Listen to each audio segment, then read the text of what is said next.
What's going on? You're watching NFL Daily by Chat Sports, and we're going to dive into the top destinations for Antonio Brown. But before we do that, we're going to give you a little bit of an update here around AB. Yeah, the update is that, the Ravens and Seahawks, you'll see them, stay tuned, I promise you, have done, internal work and research and had internal discussions on potentially adding Antonio Brown. There's also a report that maybe 4 or 5 teams could have interest, down from 20. Yep. So a significant drop for Antonio Brown, but who actually bought the 20 teams that have interest for it? Nobody did, right? Brown clearly wants back in the NFL. He's kind of made that more or less clear on social media. But my question is this, Mitch. Do NFL teams want him back? I think they do, because the NFL proves every single season that if you can still play at a high level, there's going to be a job for you. And as much as I might hate to admit it, Antonio Brown, I think even after not really playing last year, he still can walk on and be a top 25 receiver in the league. Sure. Yeah? That's valuable. Yeah, and I agree. So would you want your favorite team to go out and sign Antonio Brown? If you're saying yes, you would, I want you to type AB. If you said no, you wouldn't want your favorite team to sign him, I want you to type FAB. If you want to let us know who your favorite team is, you can do that also. Let's get in now to the top Antonio Brown destinations. Honorable mention, the Tampa Bay Buccaneers. You got 5, and I saw Bucks in the comments. We brought it up here in the office before we were going over the show. Well, Tom Brady appears to, if not love Antonio Brown, and have a good relationship. Frankly, very surprising to me. And look, the Bucks don't have a number 3 wide receiver at the moment. Maybe it's Justin Watson. Maybe it's Tyler Johnson. Stephen Miller or Scotty Miller could end up maybe making an impact. But those guys are not Antonio Brown. So it makes some sense there. Except Bruce Arians has made his thoughts very clear on Antonio Brown. Here's what he said before the NFL draft on adding Antonio Brown. Yeah, it's not going to happen. There's no room. Probably not enough money. But it's not going to happen, and I think this is the important part. I just know him, and it's not a fit in our locker room. That's kind of damning from a former Antonio Brown coach. Yeah, and I also think it's exactly who Bruce Arians is, right? He's the coach that's not afraid to speak his mind, and I don't think he's the kind of coach either that's going to go back on his word. So the theme of today's show is trying to predict where Antonio Brown is going to be playing football if he does end up at least lacing up the cleats again in 2020. So scroll on down and let us know where AB is going to play this upcoming season. At number 5, the Washington Redskins, and they have some needs here, and I was curious that Washington was on the list. Well, Antonio Brown has worked out with Dwayne Haskins, which I think made the Redskins make the most sense out of some of the other teams with young quarterbacks and a wide receiver need. For example, like the Chargers could have been one in there. It would give Haskins another weapon. And on one hand, if you're an organization, you're trying to make sure your young quarterback has the most ability around him, the most playmakers, put him in the best position. I'm not convinced right now the Redskins have. I'm a big fan of Terry McLaurin. I like Kelvin Harmon coming out. Steven Sims has shown some promise. But if you're not a Redskins fan, I would forgive you for knowing like 1 or 2 of those names on that list. Absolutely. Brown would be a huge upgrade. At the same time, as good as Antonio Brown is that the mentor you want for a young, impressionable offense? No, of course not. But I would say I think every NFL team, you're obviously filled with very talented players, but you want to win games. Antonio Brown's going to help you do that, and right now the Washington Redskins are kind of the laughingstock of the NFC East.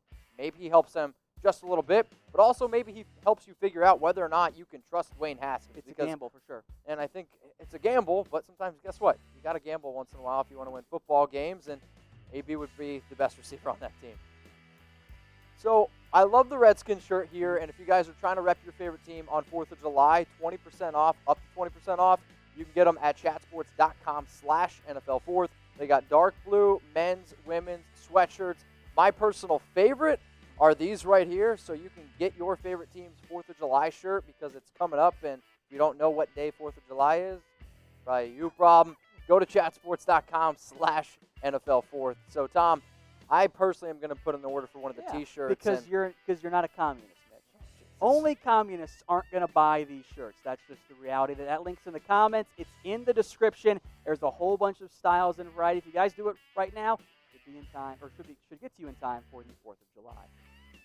Go from that 49ers beautiful shirt to number 4 here, the San Francisco 49ers. And I think this move makes a lot of sense, actually, for a team that's been connected to AB, a great fit in Shanahan's offense. And well, Deebo Samuel, the top guys, kind of battled some injuries. They were probably higher on this hypothetical list before the draft, then dropped way back down once they took Brandon Ayuk.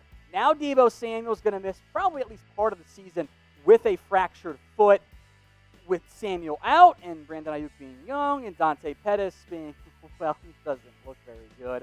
Haven't seen Jalen Hurd yet. The rest of the receiving core is iffy at best. Kendrick Bourne. Brown would come in and be that number one guy.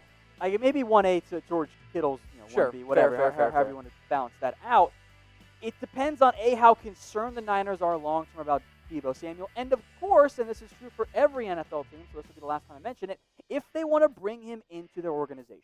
Yeah, absolutely. And, but I do have a lot of confidence in Shanahan, and I do have a lot of confidence in John Lynch because they've kind of showed me that they can put a lot of players into a system and make that system work. But if I'm also the 49ers, I just lost the Super Bowl to Patrick Mahomes and the Chiefs, and maybe a player like Antonio Brown can take me to that next level because I do think as much as he's a little crazy, he could help you take to that next level and compete with a team like the Kansas City Chiefs. But I think this one is a no for me, Tom. Yeah, I don't trust him. Do you guys trust AB, Y for yes, or N for no? At number 3 on our AB destinations, the Green Bay Packers. And out of all the fits in terms of like a production standpoint, I think AB could have the most production here in Green Bay. Devontae Adams, Aaron Rodgers, and Antonio Brown sounds pretty awesome for the Green Bay Packers. If, of course, Antonio Brown gets along with Rodgers. I could see those two maybe not being the best of friends. But, look, the Packers were like, yeah, we got Rodgers. We're in our window. Let's not give him any help, which was weird and didn't make any sense. Now, maybe you're going to bank on Marquez Valdez-Scantling. Sorry. Alan Lazard made some plays, but that's Alan Lazard. He's not Antonio Brown. Devin He's not Funchess, really, thank a you. number 2.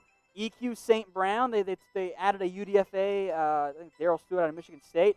No one knows who that is. No. The Packers ignored the receiver position strangely in free agency and the draft, unless they actually believe Devin Funchess is going to be great at football all of a sudden. So I think from a fit perspective and a need perspective, Green Bay stands out, although they didn't want to add help before. So has it changed? You're looking at another team, though, again, 13-3, lost the NFC Championship game. You need to be able to start buying in, and Antonio Brown could be another guy to get you over that hump. So here's the question. Where's the best fit for Antonio Brown to play? So if you're AB, you're trying to get, I think, those numbers because if he doesn't get numbers, targets, we know what's going to happen there. You're not going to see a very happy camper. So for me, I actually think in terms of best fit where he's going to be able to put up the best numbers, I'll actually say the Green Bay Packers. Okay. But I will say the team that's about to come up next is agree. a very, very good fit. At number 2, it's the Seattle Seahawks here on our Antonio Brown Destinations video, and this one would be a slam dunk. The Seahawks are in the market, it would appear, for some more help at wide receiver. Antonio Brown has been linked to Seattle in the past. That came out like a month ago from John Clayton. They were reportedly had internal discussions about Antonio Brown. Russell Wilson appears to have some interest because that's a big thing. He wants more playmakers. The actual biggest potential hurdle for me for Seattle and why have them 2 instead of 1, I think they might just go sign Josh Gordon instead, a player that they know fits within that organization and on that team.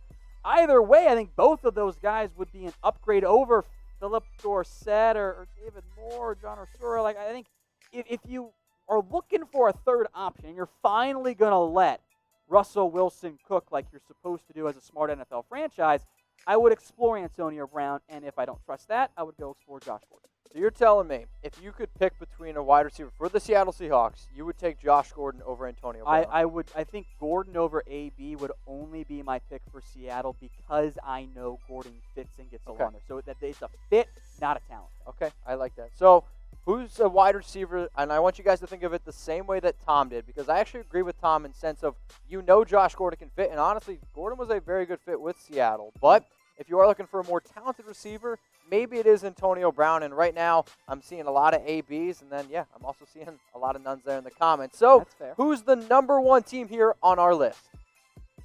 It's the Baltimore Ravens. And the Ravens have had internal discussions about AB, and in terms of fit, in terms of people that he's worked out with, and, well, his cousin Marquise is also on the team. I think that might be is that a positive or a negative in the end, having the family member on there? I think it's a positive. I think it's positive. I'm not totally sure, though.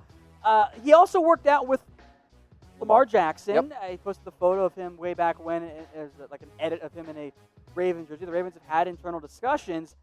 The Ravens have almost played this coy a little bit. Yep. And I suspect that maybe they're like, you know what? Could use another receiver. We got some young guys, Miles Boykin, Devin Duvernay, but they're still young. We got Willie Snead. We have a legit number one guy. We hope it's going to be Marquise Brown. What if we bring in his cousin for a year to go all in and try and win right now? And if you're telling me if AB, right, if the top two teams, and I do think there is a clear cut too, right? I think it is the Seattle Seahawks in my opinion, and the Baltimore Ravens. If your deciding factor could be who gets to play the Pittsburgh Steelers twice a year, I actually guarantee you Antonio Brown would love to be able to go to Pittsburgh, stick it to them, and be able to play them twice. And if you're trying to win football games, well, the Ravens did just go 14-2 last season. That's something that Antonio Brown obviously wants to do. Yeah, and I think he wants to go to a winner and wants to try and cash in again next year. So it does make some sense under the operating assumption that NFL teams are willing to gamble on Antonio Brown, but we'll see what ends up happening there. So I'm intrigued by the Ravens. I think they make the most sense, but all these teams have pretty big button balls too.